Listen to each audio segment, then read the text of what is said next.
Train 526, the 40-year disappearance. In 1952, a Soviet train full of children vanished into thin air. When it reappeared 24 days later, the kids claimed they'd seen the future. This is not an urban legend. It's a documented mystery that haunted Soviet investigators for decades. And what those children brought back from their impossible journey would shake the foundations of everything we thought we knew about time itself. This is the story of Train 526, the perfect day that went wrong. October 14, 1952. Stalin's Soviet Union, height of the Cold War. Picture 106 bright-eyed children boarding a gleaming red and gold train at Moscow's Yaroslavsky station. These weren't just any kids. They were young pioneers, the Communist Party's golden children. Straight-A students heading to Leningrad for the educational trip of a lifetime. Train 526 pulled away at exactly 8:47 a.m. 8-hour journey ahead, a route taken by thousands of trains before. Nothing could go wrong, right? 2:15 p.m. First missed checkpoint. Station master Dmitry Volkov stood on the platform at Belogoye station, clipboard ready. Train hash 526 was scheduled to pass through at 2:15 p.m. sharp. But the tracks remained empty. At first, Volkov shrugged it off. Trains ran late in the Soviet Union all the time. But as minutes turned to hours, that nagging feeling in his gut grew stronger. Something was very, very wrong. Radio silence. The last contact with Train 526 came at 1:43 p.m. The engineer's voice crackled through the radio. All normal, on schedule, approaching Tunnel 14. Then, nothing. Imagine being the radio operator, calling again and again into the static. Train 526, respond. Train 526, come in. Silence. What would you think? Equipment failure? Maybe. But deep down, you'd know something else was happening. Something impossible. No alternate routes. No explanation. Here's what made this disappearance truly bizarre. There was only one set of tracks. The railway between Tver and Belogoye cut straight through empty wilderness like an arrow. No side routes, no alternate paths, no way to get lost. So where do 118 people and an entire train just go? Soviet authorities launched one of the most intensive search operations in their history. Helicopters buzzed overhead. Ground teams walked every mile of track. It was as if train number 526 had been erased from existence. The tunnel that swallowed a train. The investigation revealed something that would haunt Colonel Pavel Petrov of the NKVD for the rest of his career. 3 railway workers stationed near Tunnel 14 all reported the same impossible thing. They saw train High 526 enter the tunnel from the south. It never came out the north side. Picture this. You're standing at a tunnel exit, watching for a train you know entered from the other side.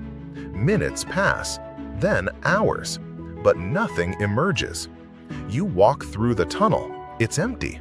Just 847 meters of normal track and stone walls. The train had been swallowed by the Earth itself. The physicist's warning. Dr. Yuri Markov, a physicist from Moscow University, was brought in to consult. What he wrote in his classified report wouldn't see daylight for decades. Based on the evidence, I must consider the possibility that train number 526 has encountered some form of temporal displacement.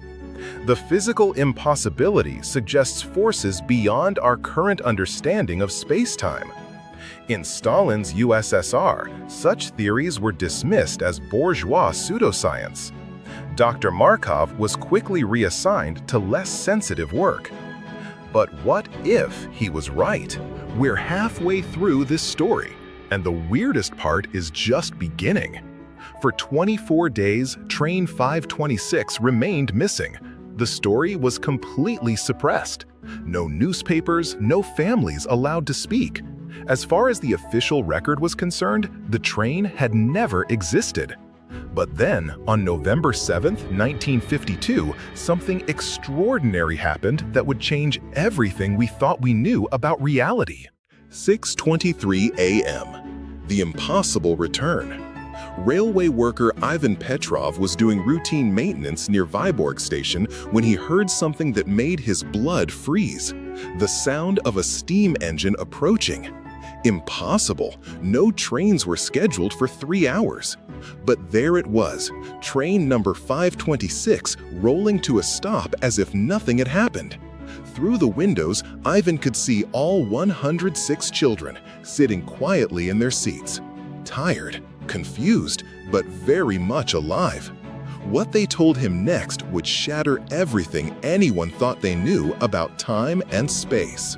The station that shouldn't exist. The children all told the same story. From their perspective, they'd been traveling for just a few hours. They entered Tunnel 14 in the afternoon and emerged at what they thought was Vyborg station later that same day. But this wasn't the Vyborg they knew. They described a station that looked like something from a science fiction movie. Bright neon lights glowing like alien beacons.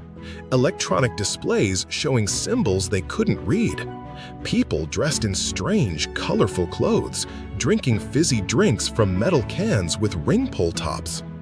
And on a large electronic display, several children reported seeing a date that stopped their hearts.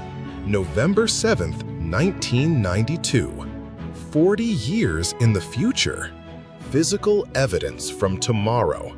Here's where this story gets truly unsettling. Some children had brought back proof. Coins dated 1983 to 1991. A candy wrapper with modern font styles that wouldn't be invented for decades. And most shocking of all, a small electronic device that appeared to be some kind of portable radio, but with technology that looked impossibly advanced. Colonel Petrov confiscated everything immediately. His final report contained words that would haunt Soviet officials for years. I can find no evidence of deception. The physical evidence appears genuine. Something occurred which falls outside our current understanding of natural law. But what if this wasn't time travel at all? What if those children had glimpsed something even stranger? The cover-up. In Stalin's Soviet Union, there was no room for impossible stories. The official explanation, mechanical breakdown. The children's accounts were dismissed as stress-induced hallucinations. All witnesses were sworn to secrecy. Families were warned that discussing the incident could have serious consequences. The physical evidence was locked in a vault beneath the Kremlin. But you can't lock away the truth forever. The long echo. The children who rode train 526 were never the same. One boy, Alexei Volkov, began drawing detailed pictures of devices that wouldn't exist for decades. Personal computers, mobile phones, the internet. When asked where he'd seen these things, he'd only say, "At the station." A girl named Maria Petrova developed an uncanny ability to predict technological developments. In the 1960s, she accurately predicted color television. In the 1970s, she described devices that sounded exactly like personal computers. How did they know? The evidence emerges. When the Soviet Union collapsed in 1991, researchers finally gained access to that classified vault. What they found defied explanation. Real Soviet rubles minted in dates from 1983 to 1991. That candy wrapper with a company logo that wouldn't be founded until 1967. And that electronic device? When they finally activated it in 1992, it was still tuned to a radio station that had only begun broadcasting that year. The impossible had become real. What really happened? So what really happened to Train 526? Even today, we don't have answers, only theories that sound like science fiction. Did the train slip through a crack in time, spending 40 years in the future before returning? Was it connected to secret Soviet experiments in temporal mechanics? Or did those children glimpse something even stranger, an alternate timeline where history had unfolded differently? What if Train 526 didn't just jump forward in time, but sideways into another version of reality entirely? The haunting truth. Here's what we know for certain. When the Soviet Union finally collapsed, it happened on the exact same date those children claimed to see on that electronic display at the futuristic station, November 7th, 1992. Coincidence? Or had they somehow witnessed the death of their own world 40 years before it happened?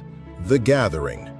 Today, if you visit Vyborg railway station, you'll find a small plaque in memory of the passengers of train number 526 who returned from a journey beyond time.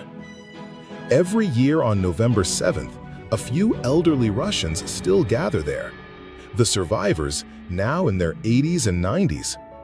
They don't talk much about what they experienced. Decades of being told their memories were imagination have taught them silence. But they remember. They still wonder about those few hours they spent in a world that shouldn't have existed. The sound in the night. Railway workers at Vyborg station report something that makes their skin crawl.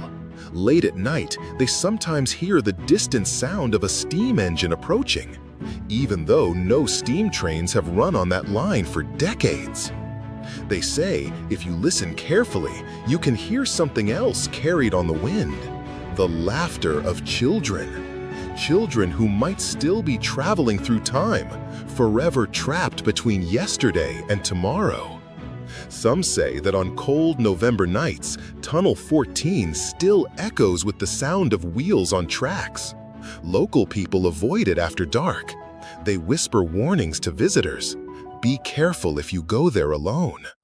Because some believe train number 526 might return. And this time, it might be looking for new passengers. The question that haunts us. The mystery of Train 526 forces us to confront an uncomfortable truth.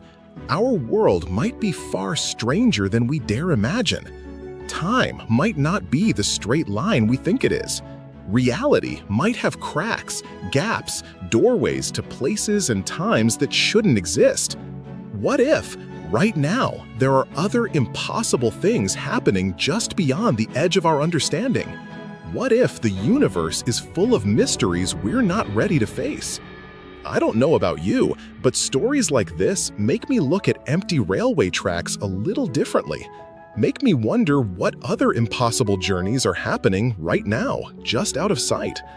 What would you do if you found yourself on a train that refused to stay in one time? If you looked out the window and saw a world that shouldn't exist yet? Think about it. And maybe next time you hear the sound of a distant train in the night, you'll wonder, is it coming from the past, the present, or somewhere else entirely? The children of Train 526 know the answer, but they're not telling. At least, not yet.